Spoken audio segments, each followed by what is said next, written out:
Il y a des choses qui nous surprennent parfois dans notre vie chrétienne et qui nous secouent. Et lorsqu'on est secoué comme ça, on se pose des questions, on dit, mais Seigneur, est-ce que tu es toujours avec moi? Est-ce que tu es toujours à mes côtés? Est-ce que vraiment je suis vraiment dans toutes tes voies? On se pose constamment des questions. Et je crois qu'on oublie ce que les hommes de Dieu, de la parole de Dieu, ont vécu.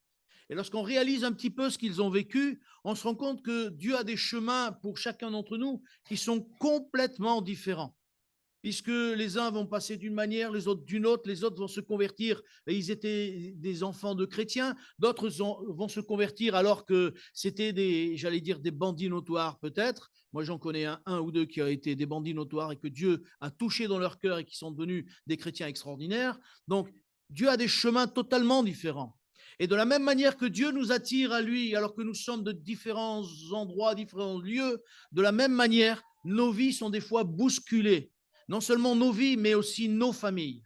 Et l'apôtre Paul parle dans le chapitre 12, à partir du verset 8, on ne va pas tout lire, mais on va lire à partir du verset 8, il dit ceci: « 3 fois, j'ai prié le Seigneur de l'éloigner de moi. » Donc l'apôtre Paul avait un problème, il avait une écharde, il va dire. Et il va dire, 3 fois, j'ai prié le Seigneur de l'éloigner de moi. Et il m'a dit, ma grâce te suffit. C'est quand même fort. Et l'apôtre Paul continue en disant, car ma puissance, c'est Dieu qui lui a dit ça, car ma puissance s'accomplit dans la faiblesse. Je me glorifierai donc bien plus volontiers de mes faiblesses, afin que la puissance de Christ repose sur moi. C'est pourquoi je me plais dans les faiblesses, dans les outrages, dans les calamités, dans les persécutions, dans les détresses, pour Christ. Car quand je suis faible, c'est alors que je suis fort. Il n'y en a qu'un qui dit gloire à Dieu. Mais moi, je me dis, pour dire gloire à Dieu, ça m'est un peu difficile aussi. Parce que lorsqu'on voit l'apôtre Paul, ce qu'il dit, je me plais dans les faiblesses. On dit on est faible. Bon, ça peut aller. Dans les outrages. Qui, outragé, n'a jamais réagi? Levez la main et on discute après, vous et moi. Bah oui, il faut être réaliste. Parce qu'on est tous pareils. Quand Dieu nous dit qu'on est des pécheurs, c'est pas pour rien. Quand Dieu nous dit au travers de la parole qu'on a un mauvais caractère, c'est pas pour rien. Quand Dieu nous dit qu'on a besoin de changer, c'est pas pour rien. Qu'est-ce qu'il dit encore? Dans les calamités, dans les persécutions, nous n'avons pas encore été persécutés. Et moi, ce qui me bouscule, c'est que l'apôtre Paul dit, je me plais dans les faiblesses, dans les outrages, dans les calamités, dans les persécutions, dans les détresses. Peut-être, ma soeur, mon frère, ce matin, tu es dans la détresse. Et je comprends que tu ne te plaises pas du tout dans la détresse, ou que tu ne te plaises pas du tout dans la situation où tu te trouves. Mais il y a une chose que je remarque. Ce que l'apôtre dit à la fin est très fort. C'est quand je suis faible que je suis fort. Mais quand je me crois fort, c'est là que je suis faible. Pourquoi? Mais parce que certaines fois, on croit qu'on est meilleur que les autres. On pourrait croire qu'on est fort parce que nous, on sait parler, ou on est fort parce que nous, on sait prier. On est fort parce que nous, on sait louer. En fait, on se rend compte que si le Saint-Esprit ne vient pas dans nos cœurs et ne vient pas changer ces choses dans nos cœurs, les choses, elles ne sont pas. Ce n'est pas possible. Ce matin, le thème de mes méditations, ça va vous paraître bizarre, mais j'aimerais que nous puissions comprendre. Laissons Dieu nous rendre heureux. Laissons Dieu nous rendre heureux. Alors ça paraît contradictoire par rapport à ce que je viens de dire là. Et on se rend compte qu'ailleurs, L'apôtre Paul dit, réjouissez-vous. Je le répète, réjouissez-vous dans le Seigneur. Mais comment un homme qui est passé par de tant de tribulations, tant de difficultés, tant de tout ce qu'il a vécu en persécution, il dit réjouissez-vous dans le Seigneur. Pourquoi il dit ça? Parce qu'on le chante des fois et on ne réalise pas ce qu'on chante. Vous savez, ce chant qu'on dit « Je louerai l'Éternel », qu'est-ce qu'il dit à la fin de ce petit cœur? Non, non, c'est pas là, mon frère. Tant pis, raté. Tu n'auras pas de bons points. Merci, ma sœur. Je ferai de toi le sujet de ma joie. Ce n'est pas les persécutions, ce n'est pas les richesses, ce n'est pas les belles voitures, ce n'est pas ceci ou ce n'est pas cela. Je ferai de toi le sujet de ma joie. Et c'est ça qui doit être la source de notre joie. Et tout le reste n'a pas de valeur, excusez-moi de le dire, mais ça n'a pas de valeur. Toutes les blessures, toutes les contradictions, toutes les choses, si on devait toutes les prendre et les mettre dans une boîte et on les garderait dans notre cœur, mais on va se pourrir l'intérieur. On va faire comme la gangrène.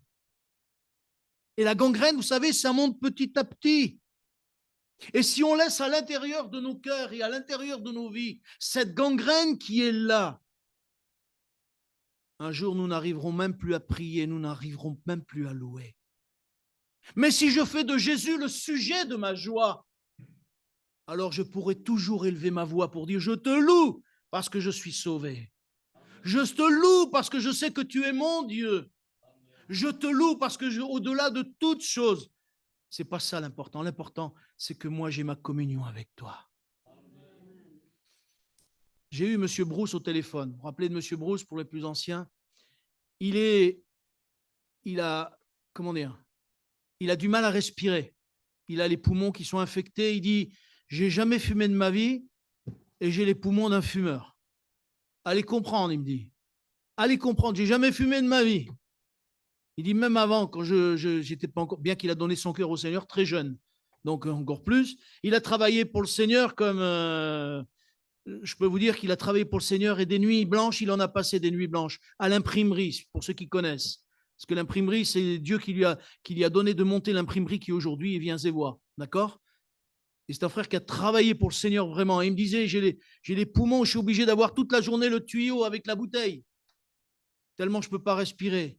Il me dit, mais mon frère, ce qui est important, c'est la communion avec le Seigneur. Il m'a dit, ne perds pas ta communion avec le Seigneur. Je ne sais pas pourquoi il m'a dit ça.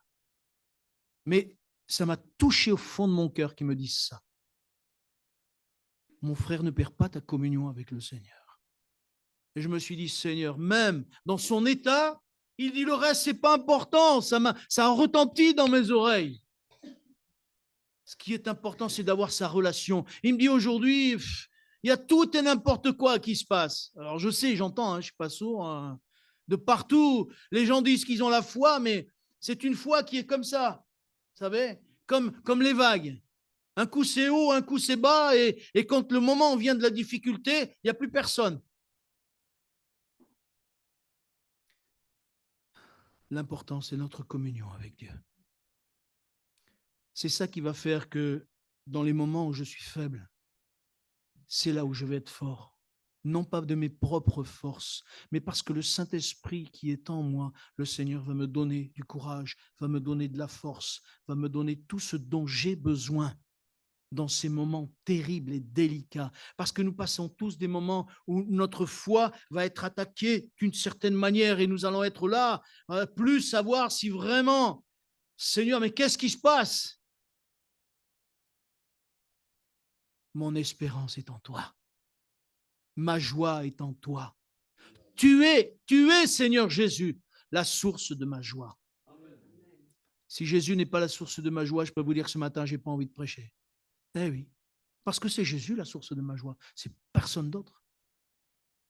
Et le Seigneur, au travers de sa parole, nous donne toujours les moyens de rebondir. J'aimerais lire un texte avec vous, s'il vous plaît, qui se trouve dans le livre d'Ésaïe. Ésaïe au chapitre 48.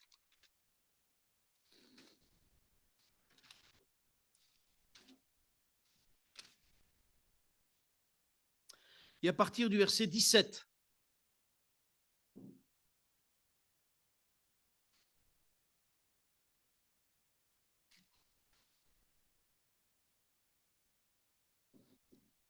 Vous y êtes? Il est écrit: Ainsi parle l'Éternel, ton Rédempteur, le Saint d'Israël.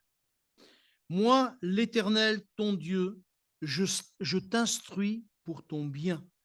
Je te conduis dans la voie que tu dois suivre. Oh, si tu étais attentif à mes commandements, ton bien-être serait comme un fleuve et ton bonheur comme les flots de la mer.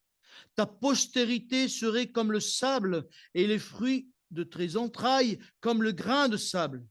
Ton nom ne serait point effacé, anéanti devant moi. Sortez de Babylone, fuyez du milieu des Chaldéens, avec une voix d'allégresse, annoncez-le, publiez-le, faites-le savoir jusqu'à l'extrémité de la terre. Dites, l'Éternel a racheté son serviteur Jacob. Amen. Eh bien, vous pouvez mettre à la place de Jacob, ma soeur, mon frère, tu peux mettre ton nom. L'Éternel a racheté ton serviteur, Georges Siméon. D'ailleurs, il est le seul à dire Amen. Vous pourriez dire Amen avec lui quand même. Et lui, il dit Amen, je suis sauvé. Et les autres, ils disent ouais, ouais.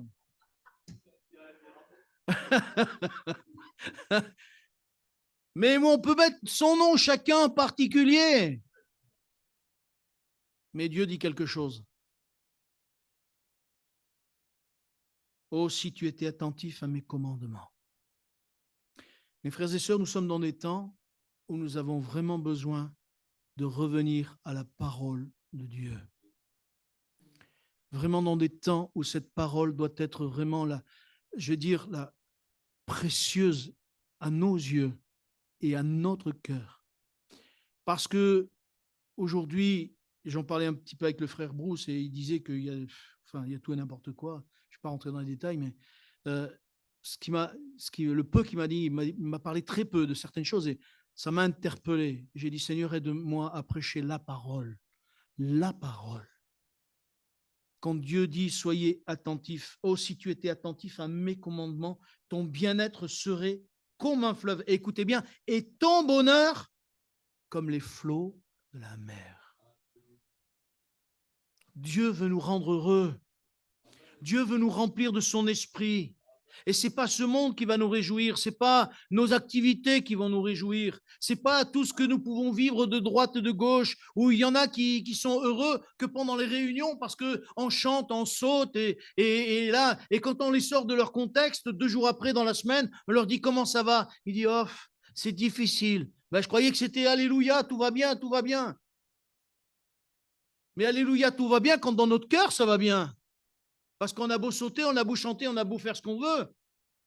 Mais si dans notre cœur, ça ne va pas, ça ne va pas. Et pourquoi ça n'irait pas? Parce que peut-être nous ne sommes pas assez attentifs à ce que Dieu nous demande. On se rend compte que la parole de Dieu, Dieu a voulu qu'elle soit ainsi, qu'elle soit celle qui nous nourrisse, celle qui nous fait du bien, celle qui nous montre comment vraiment agir. Il nous faut prendre conscience que sans Dieu, nous ne pouvons rien faire. Et là, je vais attaquer un domaine, mes frères et sœurs, où peut-être nous devons réaliser que nous avons été rachetés. Qu'est-ce que ça veut dire racheter? Oui, mais qu'est-ce que ça veut dire racheter? Quand on achète quelque chose, il appartient à qui? À celui qui a payé. Nous appartenons à qui? C'est lui qui a payé. Il a payé pour nous. Et s'il a payé pour nous, pourquoi nous faisons ce que nous voulons? C'est qui doit tenir les rênes? Vous savez ce que c'est les rênes? Pour un animal, quand on tient un animal par les rênes, c'est le conducteur qui dirige, non? Et pourtant, je crois que dans nos vies, il faut que ce soit le Seigneur qui dirige nos vies. Ce soit lui qui conduise nos rênes. C'est lui qui doit nous diriger de droite ou de gauche. Déjà, mais à l'époque, déjà, l'apôtre Jacques en parlait, il dit, certains disent, nous ferons ceci, nous ferons cela, nous ferons le reste. Et l'apôtre Jacques dit, mais vous dites pas, et si Dieu le veut, je ferai. Si Dieu le veut. Nous prenons des décisions, nous faisons des choses, nous décidons de ceci, nous décidons de cela. Et nous ne disons pas, si Dieu le veut, je ferai. Je crois que véritablement, mes frères et sœurs, nous devons apprendre, parce que ça s'apprend. Mais il faut reconnaître que moi, je le reconnais bien. Je dis, Seigneur, et je le disais encore ce matin, et je le dis régulièrement, Seigneur, dirige toute ma vie. J'aimerais bien que le Seigneur me prenne comme une marionnette peut-être et me dirige. Mais le Seigneur ne veut pas de ça. Il ne veut pas faire de nous des marionnettes. Il ne veut pas faire de nous des, comment dire, des robots dirigés, vous savez, comme les petites voitures, etc. Là. Non, non. Le Seigneur veut nous instruire afin que nous puissions le laisser conduire nos vies. Mais il ne pourra le faire que si il a notre autorisation. Et moi, j'aime bien ce terme souvent.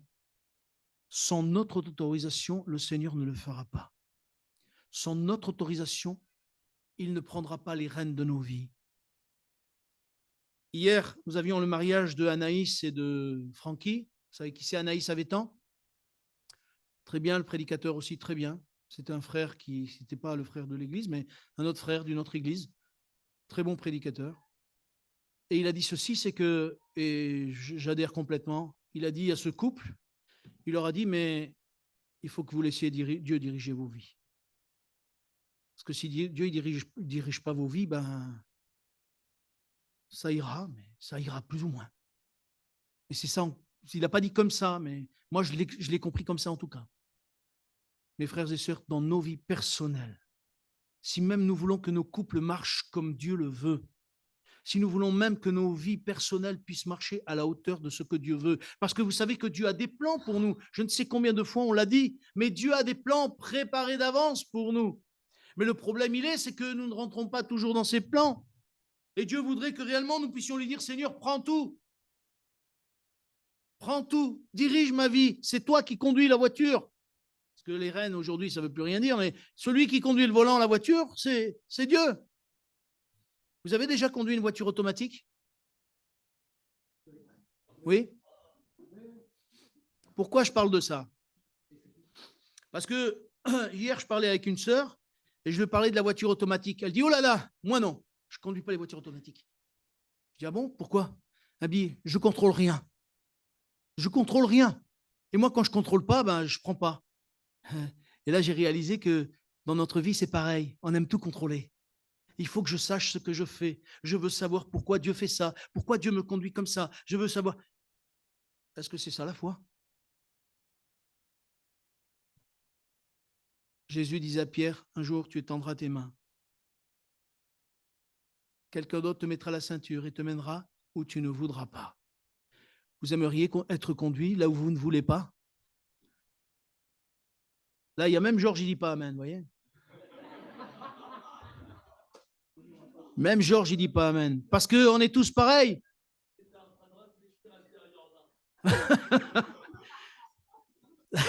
Il réfléchissait profondément. Ça veut dire quelque chose, je ne sais pas ce que ça veut dire, mais... Parce qu'on n'aime pas conduire. On n'aime pas être conduit là où on ne veut pas. On n'aime pas être conduire ce qu'on ne comprend pas. On n'aime pas être conduit là où vraiment ça dépasse de notre intelligence. Mais heureusement que l'apôtre Paul n'a pas fait comme ça. Heureusement que l'apôtre Pierre ne s'est pas arrêté ça. Sinon, Corneille n'aurait pas été converti. Sinon, Corneille, Dieu se serait servi de quelqu'un d'autre. Vous savez, lorsque Dieu voit qu'il ne peut pas se servir de quelqu'un, qu'est-ce qu'il va faire? Il va chercher quelqu'un d'autre. Il va chercher quelqu'un d'autre. Que nous puissions dire, Seigneur, non pas ce que je veux, mais ce que tu veux. C'est ce que Jésus a dit. Seigneur, non pas ma volonté, mais ta volonté. Seigneur, viens conduire nos vies. Aide-nous, Seigneur, à te laisser conduire nos vies. Et ce passage de Ésaïe 48 nous parle bien de ce que Dieu voudrait pour nous, de ce que Dieu a prévu pour nous. Il dit au verset 19, ta postérité sera comme le sable. Ça veut dire quoi, ta postérité sera comme le sable? Ça veut dire que facilement, si nous obéissons à ses commandements, eh bien, tout ce que nous ferons eh bien, nous pourrons porter du fruit pour les autres. Pour les autres, nous pourrons voir la gloire de Dieu au milieu de tous les autres. Et moi, pour l'Église, que ce soit comme le sable, que ce soit toutes ces âmes qui nous entourent, que nous puissions porter du fruit pour que ces âmes viennent au Seigneur et qu'elles soient sauvées. Mais à condition que nous puissions être attentifs à ce que Dieu veut pour l'Église, pour nous-mêmes, et que ce soit lui qui conduise. Moi, j'aimerais vous dire, vous voulez un pasteur, c'est vrai? Plusieurs fois, je l'ai entendu.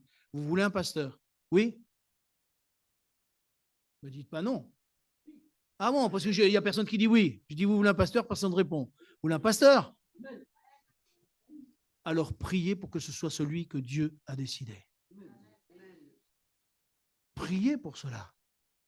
Mais que ce soit celui que Dieu enverra vraiment pour ici. Dieu a un plan. Dieu a sûrement un homme. Alors soyons attentifs à ce que Dieu veut et Dieu le fera. Amen.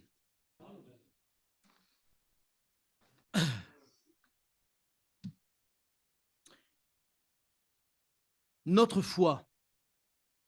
Nous avons une foi qui est parfois comme cela, comme je le disais. Et j'aimerais lire un texte avec vous dans le livre de Philippiens, s'il vous plaît, au chapitre 4.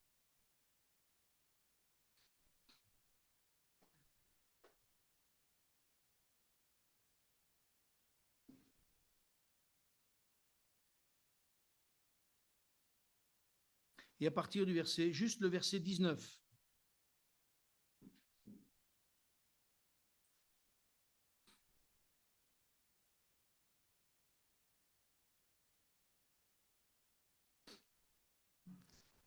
Il est écrit ceci, vous y êtes, et mon Dieu pourvoira à tous vos besoins selon sa richesse avec gloire en Jésus-Christ.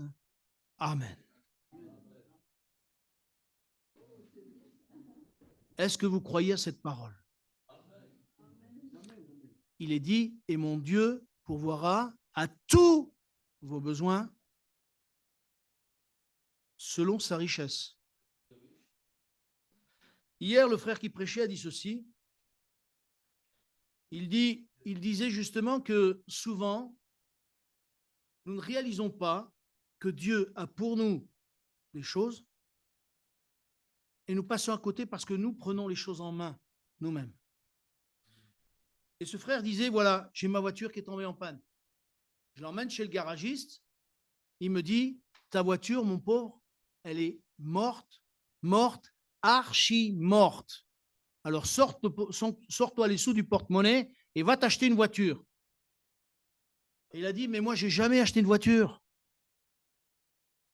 Alors tout le monde lui disait, mais il va falloir que tu sortes des sous et que tu achètes une voiture. Il a dit, c'est hors de question. Il dit, parce que moi, j'ai un père. Et moi, je vais demander à Dieu qu'il me donne la voiture. Tout le monde a dit, ça y est. Il dit, mais moi, je vais demander à Dieu. Et Dieu va me donner la voiture. Et il dit, mais non, mais on va te trouver une voiture, on va chercher. Il dit, non, non, c'est pas la peine. Il dit, moi, je sais. Sa femme lui a dit, mais tu te rends compte, on n'a pas de voiture. Il dit, mais alors, moi, j'ai un père qui est grand, qui est puissant. Et il peut le faire. Il prend soin de nous. Il va répondre à mon besoin. Et il y a un frère qui un jour lui a dit, ou un ami, je sais pas, il lui a dit, écoute, voilà, je te donne un Duster, moins de 100 km. Vous savez ce que c'est un Duster? Une grosse voiture, une grosse voiture. Il dit, je te donne le Duster. Mais bon, écoute, je te le donne, mais il coûte 500 euros. Il dit, ça tombe bien, il y a quelqu'un qui m'a fait une offrande de 500 euros. Donc, les 500 euros, je les ai pris, je lui ai donné. Il dit, elle m'a coûté quoi, la voiture? Zéro. Pourquoi? Parce que mon père, c'est de ce dont j'ai besoin.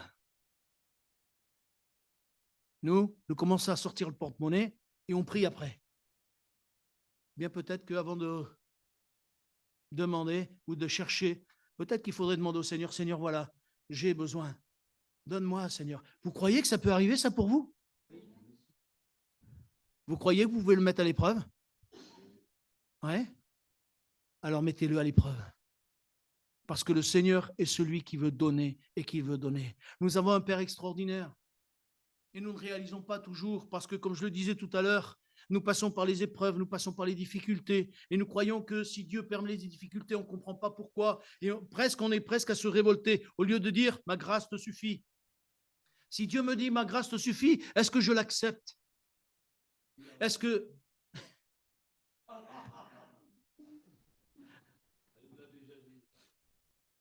Et tu l'as accepté tout de suite?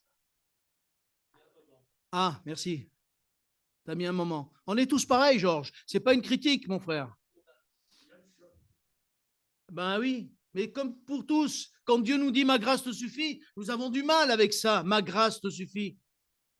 Parce que nous sommes des hommes et nous aurions besoin que Dieu nous exauce selon notre volonté, que Dieu nous exauce selon ce que nous avons pensé, ce que nous voulons. Mais mes frères et sœurs, il faut peut-être que nous apprenions à compter sur la grâce de Dieu. Dieu a une grâce extraordinaire. Dieu a des greniers pour nous, des greniers où il veut nous bénir. Et souvent, c'est nous qui bloquons. J'en parlais avec des jeunes après la prédication. Et un jeune m'a dit, mais c'est vrai que des fois, on bloque la main de Dieu par notre intelligence. On bloque ce que Dieu voudrait faire parce que nous, on a des plans qui sont à nous. Alors que plutôt de nous mettre au pied du Seigneur et dire, Seigneur, je veux compter sur ta grâce. Je veux compter sur ton amour. Et encore une fois, pourquoi nous sommes si limités? Pourquoi nous sommes tellement resserrés dans notre pensée par rapport à cela? Je crois que parce qu'il nous manque de vraiment réaliser tout ce que la parole de Dieu nous donne et veut nous donner. C'est une source inépuisable de secrets de Dieu qu'il voudrait nous communiquer. Quand on lit les proverbes, on se rend compte que Dieu parle au travers de Salomon, il parle à son fils, mais c'est à nous qu'il parle. Quand Dieu dit, mon fils, poursuit la sagesse, poursuit l'intelligence, c'est qui la sagesse? Qui c'est l'intelligence? Qui c'est qui tient toute chose dans ses mains? Qui c'est qui est le maître de toutes choses? C'est Dieu. Même dans les plus petites choses de nos vies, Dieu tient toutes choses dans ses mains. Mais ce qu'il nous faut, c'est dire, Seigneur, j'accepte. La situation que je vis, je l'accepte. Et je ne veux pas agir pour moi. C'est facile. Excusez-moi, mais c'est facile des fois de réagir. D'agir et de réagir. Il y a quelqu'un qui me marche sur le pied. Alors, au lieu de me taire, poum, grand coup d'épaule. Oh, tu m'as marché sur le pied. Plutôt que de dire, ben, aïe.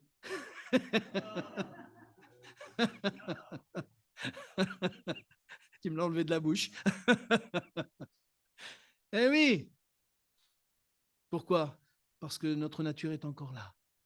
Et cette nature, elle a besoin d'être maîtrisée par le Saint-Esprit.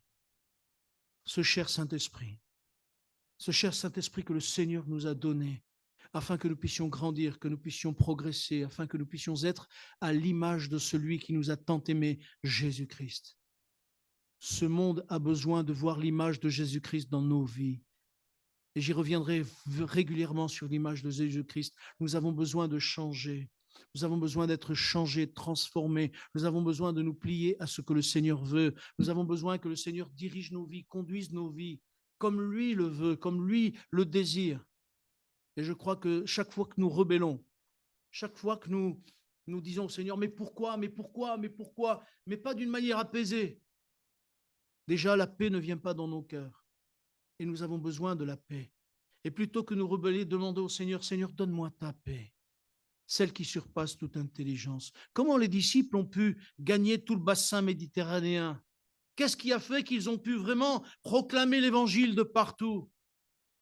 Parce que dans leur cœur, il y avait autre chose. Il y avait la paix de Dieu qui surpasse toute intelligence. Et nous sommes dans un temps plus que jamais où la paix n'est pas dans les cœurs. Dans les cœurs, il y a de l'inquiétude, il y a le souci, il y a la peur, il y a toutes ces choses qui viennent écraser l'âme de l'homme et qui fait que réellement nous arrivons même à nous rebeller. Seigneur, donne-nous ta paix. Si le Seigneur est celui qui pourvoit à nos besoins dans le moyen matériel, il est celui qui pourvoit dans nos besoins spirituels, dans nos besoins intérieurs.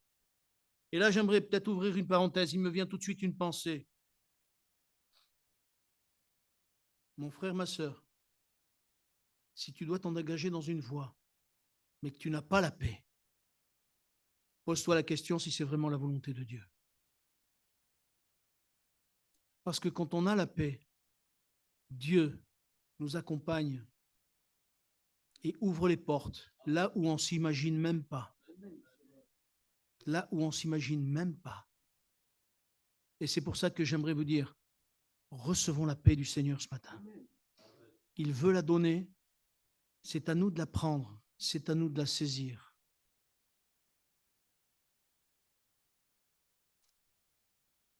Je vais terminer. J'ai pensé à quelque chose qui montre que Dieu tient tout dans ses mains. Est-ce que vous vous rappelez de Nebuchadnezzar? Nebuchadnezzar ou Nebuchadnezzar, comme vous voudrez l'appeler, c'était le roi dans le livre de Daniel au chapitre 4 et verset 34, où à un moment donné, oui, des Chaldéens, oui. Et ce roi, justement, il avait reçu Daniel. Daniel a eu un témoignage auprès de lui. Mais cet homme, malgré le témoignage, il a cru que c'était par ses forces, par ses propres forces. Et Daniel va lui donner une prophétie en lui disant que bientôt il serait détrôné, que bientôt il vivra comme un homme, comme un animal. Et c'est ce qui est arrivé à cet homme. Il était tellement orgueilleux, tellement fier, que Dieu l'a humilié. Je ne voulais pas le lire, mais on va le lire. S'il vous plaît, Daniel chapitre 4. Et ça m'a toujours surpris parce que c'était un homme qui, à l'époque, était quand même méchant. Les Chaldéens, ce n'était pas des tendres. C'est-à-dire que s'il y avait une famille, ils tuaient le père, la mère, les enfants, les bébés s'il fallait, voire plus. Alors, dans le livre de Daniel, s'il vous plaît, au chapitre 4. Comment? Oui, mon frère.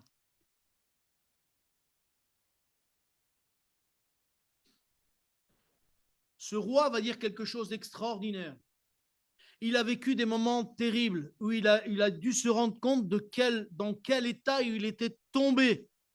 Mais il a fallu que Dieu l'humilie à ce point-là pour qu'il puisse réaliser quelque chose. Que celui qui tient toutes choses dans ses mains, c'est celui que nous aimons, c'est celui qui nous a rachetés, c'est celui qui a fait de nous ses enfants. Et cet homme va dire ceci. Après le temps marqué, verset 34, après le temps marqué, moi, Nebuchadnezzar, je levai les yeux vers le ciel et la raison me revint. Qu'est-ce que ça veut dire qu'il a levé les yeux vers le ciel? Ça veut dire qu'il a réalisé que Dieu était Dieu et qu'il était vivant. Et il dit, je levai les yeux vers le ciel et la raison me revint. J'ai béni le Très-Haut, j'ai loué et glorifié celui qui vit éternellement. Celui dont la domination est une domination éternelle et dont le règne subsiste de génération en génération. Écoutez bien, tous les habitants de la terre ne sont à ses yeux que néants. Il agit comme il lui plaît, avec l'armée des cieux et avec les habitants de la terre. Il n'y a personne qui résiste à sa main et qui lui dise « Que fais-tu » En ce temps-là, la raison me revint. La gloire et mon royaume, ma magnificence et ma splendeur me furent rendues. Mes conseillers et mes grands me redemandèrent. Je fus établi dans mon royaume et ma puissance ne fit que ça croître. Amen. Mais pourquoi? Et verset 37, c'est l'explication. Maintenant, moi, Nebuchadnezzar, je loue, j'exalte et je glorifie le roi des cieux. Amen. Cet homme a réalisé que Dieu est Dieu et qu'il tient tout dans ses mains. J'aimerais vous dire ce matin, mes frères et sœurs, laissons Dieu nous rendre heureux. Laissons Dieu nous rendre heureux, même si nous ne comprenons pas par les chemins par lesquels nous passons. Laissons Dieu nous rendre heureux parce que, en son temps, même si aujourd'hui nous paraissons être faibles, eh bien, si nous faisons de Jésus le sujet de notre joie, notre mentalité changera, nos cœurs changeront et nous serons heureux. Parce que, il me semble que c'est David qui dit ça dans un des psaumes, « Heureux est le peuple dont l'Éternel est le Dieu. Amen. » On peut prier, s'il vous plaît. Te bénissons parce que tu es notre Père. Tu as des chemins pour nous. Nous ne les comprenons pas, mais ce que nous voulons, Seigneur, c'est que de plus en plus nous puissions entrer dans tes chemins. Pardonne-nous nos offenses, pardonne-nous ce que nous sommes, pardonne-nous nos faiblesses, pardonne-nous des fois de vouloir conduire les choses comme nous le voulons, et viens nous aider, s'il te plaît, à ce que nous puissions nous soumettre à ta volonté. Viens, prends le trône de nos vies et fais ta volonté dans nos vies. Merci de bénir ton peuple. Tu connais les besoins de ton peuple, tu connais les besoins de tous ceux qui sont là maintenant. Viens fortifier chacun, viens donner ta paix à chacun, et que par ta grâce, Seigneur, nous puissions grandir dans tes voies. Dans le nom de Jésus, je te loue, Seigneur. Amen. Le Seigneur soit béni. Et je vous dis à cet après-midi.